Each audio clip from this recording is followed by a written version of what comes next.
Assalamualaikum warahmatullahi wabarakatuh.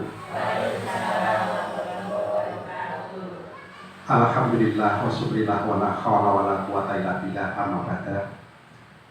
Kepada Bapak Guru, Ibu Guru SDN Tiga Unggul yang saya hormati, terutama kepada Ibu Sri Minasih selaku guru penggerak dari SDN Tiga Unggul yang kami hormati dan juga kita banggakan. Puji syukur mari kita panjatkan kehadirat Allah Subhanahu wa taala bahwa untuk hari ini kita dipertemukan di ruangan ini dalam keadaan sehat walafiat. Sholawat dan salam mari kita sanjungkan kepada Nabi kita Muhammad Rasulullah SAW. Semoga kita mendapat syafaat nanti di yaumul akhir. Kepada Bapak Ibu yang hadir di ruangan ini, terima kasih untuk kehadiran hari ini. Berdasarkan yaitu permintaan atau undangan dari Bu Sri Minasih selaku guru penggerak, bahwa hari ini kita dipertemukan di ruangan ini untuk mengadakan yaitu desiminasi yang mengambil judul menumbuhkan budaya positif di lingkungan sekolah, yaitu untuk di SDN Tiga Unggul Korwil di Kecamatan Tudanan Kabupaten Blora ini. Kepada Bapak Ibu, kegiatan-kegiatan yang sudah dilakukan atau step demi step atau tahapan-tahapan dari Bu Sri Minasih sebagai guru penggerak di SDN Tiga Unggul ini, mari kita dukung dengan baik dan sampai saat ini sampai dengan yaitu desiminasi atau penularan tentang sikap positif dalam rangka menumbuhkan budaya positif di lingkungan SDN Tiga Unggul, agar nanti apa yang disampaikan Bu Sri Minasih ini bisa Bapak Ibu pahami dan nanti insya Allah nanti bisa dilaksanakan di SDN Tiga Unggul ini, sehingga nanti berdampak membawa kemajuan kepada anak didik kita pada umumnya dan nanti juga meningkatkan kualitas pembelajaran di SDN Tiga Unggul. Demikian Bapak Ibu yang saya sampaikan untuk membuka acara kegiatan ini, dengan mohon dan ridho dari Allah Subhanahu wa taala untuk desiminasi menumbuhkan budaya positif di lingkungan sekolah untuk Bu Sri Minasih SPDSD SDN Tiga Unggul Kecamatan Kabupaten Blora ini, kami selaku kepala sekolah yaitu membuka. Terima kasih. Assalamualaikum warahmatullahi wabarakatuh.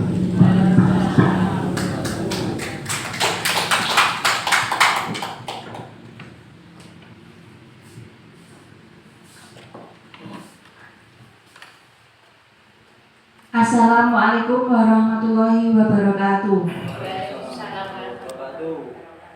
Yang terhormat Bapak Sugimin selaku Kepala Sekolah SDN Tiga Unggul, yang saya hormati Bapak Ibu Guru karyawan SDN Tiga Unggul. Terima kasih atas waktu yang diberikan kepada saya. Di sini saya akan menyampaikan materi tentang menumbuhkan budaya positif di lingkungan sekolah, yaitu di SD Negeri Tiga Unggul Kecamatan Tudanan Kabupaten Blora.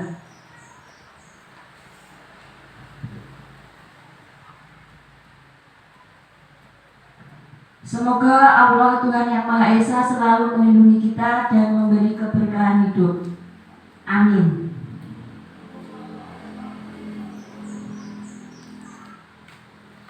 Konsep inti dari budaya positif di sini yang akan kita bahas nanti adalah mencakup 8 poin. Yang pertama adalah perubahan paradigma belajar. Yang kedua adalah motivasi perilaku manusia. Yang ketiga adalah disiplin positif. Yang keempat, posisi kontrol guru. Kemudian yang kelima, nilai-nilai kebajikan. Yang keenam, keyakinan kelas. Yang ketujuh adalah kebutuhan dasar manusia. Kemudian yang terakhir adalah segitiga restitusi. Yang pertama yaitu pembelajaran dengan paradigma baru. Pembelajaran dengan paradigma baru merupakan pembelajaran yang dirancang berdasarkan prinsip pembelajaran berdiferensiasi, sehingga para peserta didik belajar sesuai kebutuhannya berdasarkan tahap perkembangan sesuai teori psikologi modern untuk mewujudkan profil pelajar Pancasila. Di sini tertera profil pelajar Pancasila ada 6 ya. Yang pertama adalah beriman dan bertakwa kepada Tuhan Yang Maha Esa, berakhlak mulia. Yang kedua, berkebinekaan global. Kemudian yang ketiga, bergotong royong. Keempat, kreatif. Kelima, bernalar kritis. Keenam, mandiri. Ketujuh, beriman. Keenam sudah 6 mandiri terakhir ya. Kemudian selanjutnya, miskonsepsi tentang teori kontrol. Ada miskonsepsi atau berupa salah paham di antara teori ini. Yang pertama adalah bahwa ilusi guru untuk mengontrol murid. Yang kedua, ilusi bahwa semua penguatan positif efektif dan bermanfaat. Yang ketiga, ilusi bahwa kritik dan membuat rasa bersalah mampu menguatkan karakter.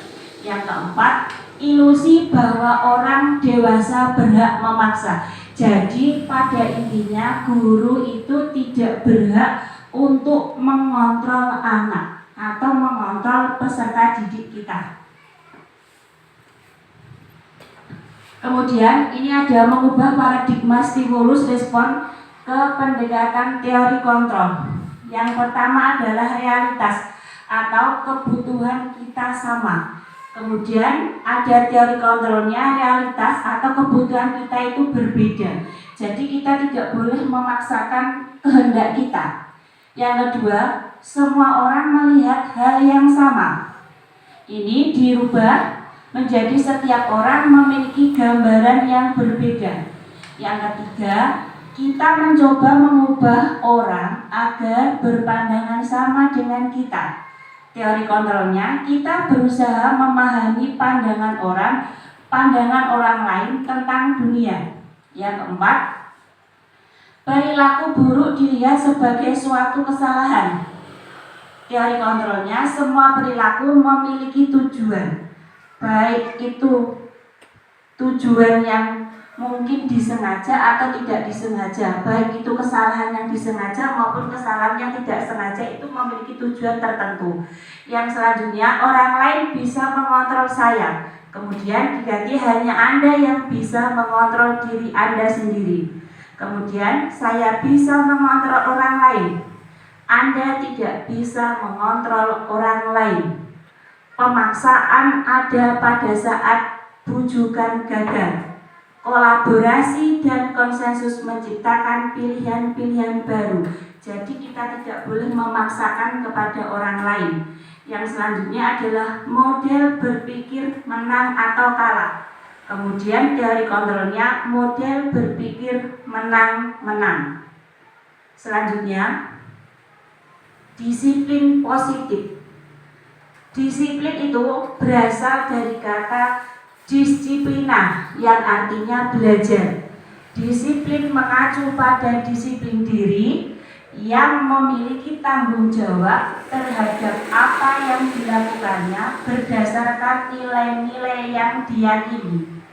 Disiplin positif merupakan salah satu cara penerapan disiplin yang bertujuan untuk menumbuhkan kesadaran serta memberdayakan peserta didik tanpa imbalan atau penghargaan atau reward, ancaman atau hukuman. Sehingga sebagai pendidik, tujuan kita adalah menciptakan peserta didik yang memiliki disiplin diri sehingga mereka berperilaku mengacu kepada nilai-nilai kebajikan universal dan memiliki motivasi intrinsik dalam perubahan perilaku ke arah yang lebih baik. Di sini ada nilai-nilai kebajikan. Nilai kebajikan itu nilai yang disepakati bersama, lepas dari suku bangsa, agama, bahasa, maupun latar belakangnya. Contoh nilai kebajikan institusi atau organisasi. Yang pertama adalah profil pelajar Pancasila. Di sini ada nilai beriman dan bertakwa kepada Tuhan Yang Maha Esa dan berakhlak mulia. Yang kedua, berkebinekaan global. Yang ketiga, gotong royong. Kemudian mandiri, kreatif, dan bernalar kritis. Yang kedua ada program PYP.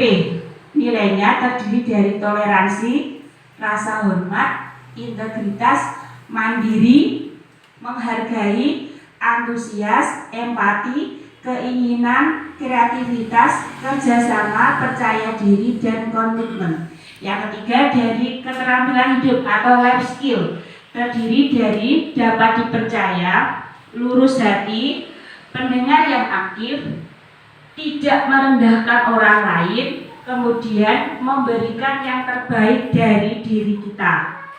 Selanjutnya ada kebutuhan dasar manusia. Kebutuhan dasar manusia adalah segala sesuatu yang kita lakukan untuk mendapatkan apa yang kita inginkan. Seluruh tindakan yang kita lakukan memiliki tujuan tertentu, dan semua usaha terbaik yang kita lakukan adalah dalam rangka agar kebutuhan dasar kita terpenuhi dengan baik. Sekarang kebutuhan dasar manusia itu ada 5. Yang pertama adalah bertahan hidup. Itu ada makanan, pakaian, tempat tinggal, keamanan, dan kesehatan. Yang kedua, kasih sayang dan rasa diterima. Ini ada rasa diterima, dipedulikan, berbagi, kerjasama, menjadi bagian dalam kelompok. Yang ketiga adalah penguasaan. Ini terdiri dari harga diri, keinginan untuk dianggap, kemudian memimpin, berprestasi, diakui, dan didengar. Yang keempat adalah kebebasan, terdiri dari mandiri, memiliki pilihan, mencoba hal baru, mampu mengendalikan arah dirinya. Yang terakhir yaitu kesenangan. Ini terdiri dari bermain, humor, antusiasme, kemudian tertawa. Selanjutnya ada motivasi perilaku manusia. Kita melakukan sesuatu pasti ada motivasinya. Yang pertama, untuk menghindari ketidaknyamanan atau hukuman. Yang kedua, untuk mendapatkan imbalan atau penghargaan dari orang lain. Ini namanya adalah motivasi eksternal. Yang ketiga adalah untuk menjadi orang yang mereka inginkan dan menghargai diri sendiri dengan nilai-nilai yang mereka percaya. Ini adalah nilai motivasi internal. Jadi misalnya anak didik kita berebut untuk mendapatkan bintang yang akhirnya rewardnya adalah hadiah berupa buku, maka itu termasuk dalam motivasi yang berasal dari luar atau yang disebut dengan motivasi eksternal. Seperti itu. Kemudian ini ada hukuman. Hukuman itu tidak terencana atau tiba-tiba. Murid tidak tahu apa yang akan terjadi atau tidak dilibatkan. Bersifat satu arah, terus berupa hukuman fisik atau psikis. Yang kedua adalah konsekuensi. Konsekuensi itu terencana atau disepakati sesuai peraturan. Murid tetap dibuat tidak nyaman. Sikap guru selalu memonitor murid. Yang ketiga adalah restitusi, yaitu proses menciptakan kondisi bagi murid untuk memperbaiki kesalahan. Proses kolaboratif yang mengajarkan murid untuk mencari solusi sendiri. Kemudian selanjutnya ada 5 posisi kontrol guru. Apabila murid kita menghadapi masalah, sebaiknya kita bisa menangani dengan menggunakan 5 posisi kontrol guru. Yang pertama adalah penghukum. Yang kedua, pembuat merasa bersalah. Yang ketiga adalah teman. Yang keempat adalah pemantau. Kemudian yang terakhir adalah manajer. Perhatikan, ada kasus siswa tidak memakai atribut lengkap saat upacara bendera. Biasanya kita langsung hormat pada bendera selama 1 jam atau memberikan sanksi tidak usah ikut upacara. Itu berarti kita menjadikan atau memposisikan kita sebagai penghukum.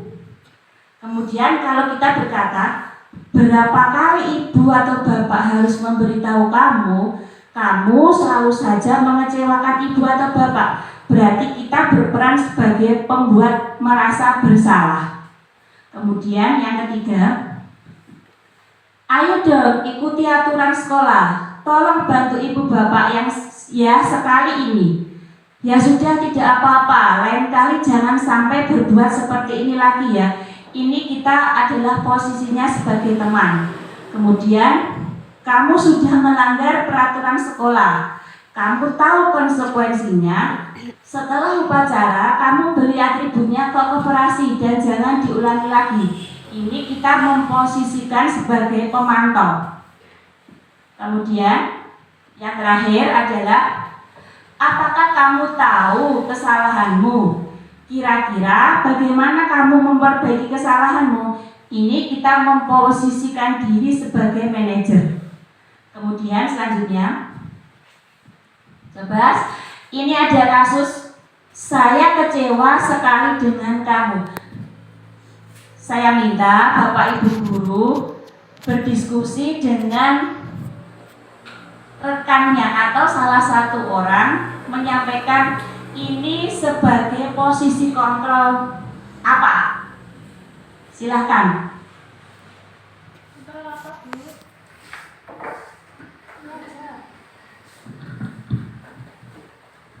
Terima kasih atas waktunya. Di sini ada pernyataan ya Bu, saya kecewa sekali dengan kamu. Lah tadi berdasarkan uraian yang Ibu sampaikan, ini kalau menurut saya masuknya ke posisi kontrol sebagai pembuat siswa merasa bersalah. Karena di sini ada pernyataan yang menunjukkan bahwa gurunya kecewa. Jadi pada diri siswa nanti akan timbul perasaan bersalah. Seperti itu Bu, terima kasih. Kemudian yang kedua, yang kedua, kamu tidak pernah benar melakukannya. Kamu tidak pernah. Jadi di sini ada judgement ya Bu, ada penghakiman dari guru. Mungkin kalau menurut Bapak Ibu guru yang lain seperti apa ya? Kalau menurut saya condongnya tadi yang ke pertama tadi Bu. Posisi kontrol, maaf yang pertama tadi, iya penghukum. Jadi di sini siswa tidak diberi kesempatan untuk memperbaiki dirinya, tapi langsung dijudge, dihakimi bahwa ia melakukan kesalahan. Yang ketiga, apa rencanamu untuk menyelesaikan masalah ini? Nah, kalau di sini siswa diberi kesempatan untuk mengetahui apa yang akan dia lakukan. Mungkin dia bisa melihat dirinya ingin seperti apa. Di sini saya melihat anak diberi kesempatan. Jadi guru sebagai manajer. Jadi siswanya di manage seperti itu. Nah, yang ketiga, ayolah lakukan demi bapak atau ibu ya. Nah, di sini ada kata-kata permohonan ya Bapak Ibu, ayolah. Ini cenderung pada posisi kontrol sebagai teman. Kamu tidak pernah mendapat nilai jika tidak mengerjakan tugas. Ini juga tidak memberi kesempatan kepada siswanya, cenderung juga menghukum. Terima kasih atas kesempatannya. terima kasih atas jawaban yang diberikan oleh Bu Tiara ya. Untuk kasus-kasus yang dialami siswa yang mungkin dalam setiap hari kita melaluinya. Sekarang kita bisa merubah pemikiran kita bahwa kita tidak boleh langsung menjustifikasi anak untuk melakukan kesalahan. Oh ini salah, kita cari dulu kenapa melakukan kesalahan, apa alasannya, seperti itu Bapak Ibu ya. Kemudian yang selanjutnya adalah keyakinan kelas. Mengapa keyakinan kelas? Mengapa bukan peraturan kelas? Di sini ada keyakinan kelas itu yang pertama bersifat abstrak, Yang kedua, berupa pernyataan universal. Yang ketiga, dibuat dalam pernyataan positif. Yang keempat, sedikit saja agar mudah diingat oleh anak. Yang keempat, sesuai dengan kondisi kelas dan sekolah sehingga mudah diterapkan. Yang selanjutnya adalah semua warga sekolah atau warga kelas dilibatkan saat membuat keyakinan kelas. Selanjutnya adalah segitiga restitusi. Segitiga restitusi ini terdiri dari 3 tahapan. Yang pertama adalah menstabilkan identitas, yang kedua adalah validasi tindakan, yang ketiga adalah menanyakan keyakinan. Jadi di sini di dalam segitiga restitusi suatu proses dialog yang dijalankan oleh guru agar dapat menghasilkan murid yang mandiri dan bertanggung jawab. Yang pertama, tahapnya adalah menstabilkan identitas. Berdasarkan prinsip membuat kesalahan adalah bagian dari proses pembelajaran. Jadi kata-katanya bagaimana? Kata-katanya yang pertama, berbuat salah itu tidak apa-apa. Tidak ada manusia yang sempurna. Saya juga pernah melakukan kesalahan seperti itu. Kita bisa menyelesaikan ini. Bapak Ibu tidak tertarik mencari siapa yang salah, tapi Bapak Ibu ingin mencari solusi dari permasalahan ini. Kemudian kamu berhak merasa begitu. Selanjutnya yaitu validasi tindakan yang salah. Berdasarkan prinsip setiap perilaku berupaya memenuhi suatu kebutuhan tertentu. Ini kata-katanya, kamu pasti punya alasan mengapa melakukan hal itu. Kemudian kamu patut bangga pada dirimu sendiri karena kamu telah melindungi sesuatu yang penting buatmu. Yang ketiga, kamu melakukannya karena mempertahankan sesuatu yang penting bagimu. Kemudian yang ketiga adalah menanyakan keyakinan. Berdasarkan prinsip teori kontrol bahwa pada dasarnya kita termotivasi secara intrinsik. Jadi kita termotivasi dari dalam, tidak ada reward atau bantuan orang lain, dari diri kita sendiri. Apa keyakinan kelas kita?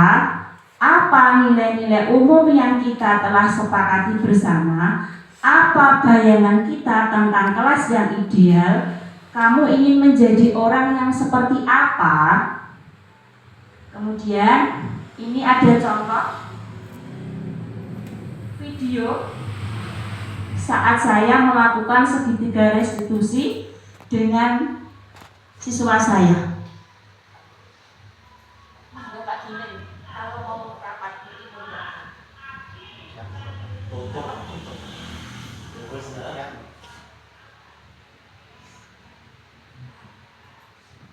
Demikian Bapak Ibu video segitiga restitusi yang sudah saya lakukan. Kemudian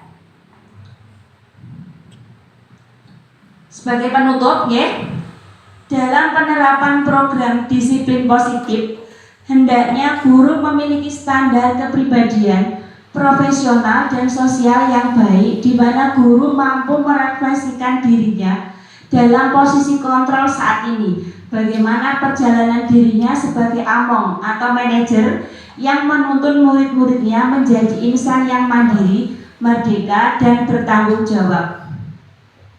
Terima kasih. Assalamualaikum warahmatullahi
Baik Bapak Guru, berikut adalah contoh segitiga restitusi yang pernah saya praktekkan bersama murid saya, yaitu dengan alasan atau dengan masalah Nijar ini datang terlambat ke sekolah karena bangunnya kesiangan. Saat itu malamnya itu dia bermain game sampai larut malam. Berikut ini adalah video dari segitiga restitusi yang sudah saya lakukan.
Begitulah Bapak Ibu segitiga restitusi yang sudah saya lakukan untuk kasus yang pertama. Terima kasih Bapak Ibu yang masih setia di sini. Untuk segitiga restitusi yang kedua, yaitu pada video ini ada seorang anak yang bernama Abil. Abil itu melakukan kesalahan, yaitu pada saat pembelajaran Abil itu makan di kelas. Kemudian setelah saya berdialog atau melakukan segitiga restitusi dengan Abil, ternyata alasannya karena Abil bangun kesiangan. Kenapa bangun kesiangan? Karena malamnya itu bermain game sampai larut malam. Begini kronologi atau cerita atau segitiga restitusi yang sudah saya lakukan bersama Abil.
Begitulah Bapak Ibu untuk segitiga restitusi dengan masalah yang kedua. Perhatikan untuk semuanya Bapak Ibu nggih. Kita mengharapkan bahwa untuk setiap masalah yang dihadapi oleh anak, kita tidak boleh menjustifikasi. Kita harus menanyakan dulu alasan kepada anak mengapa mereka melakukan kesalahan. Demikian Bapak Ibu,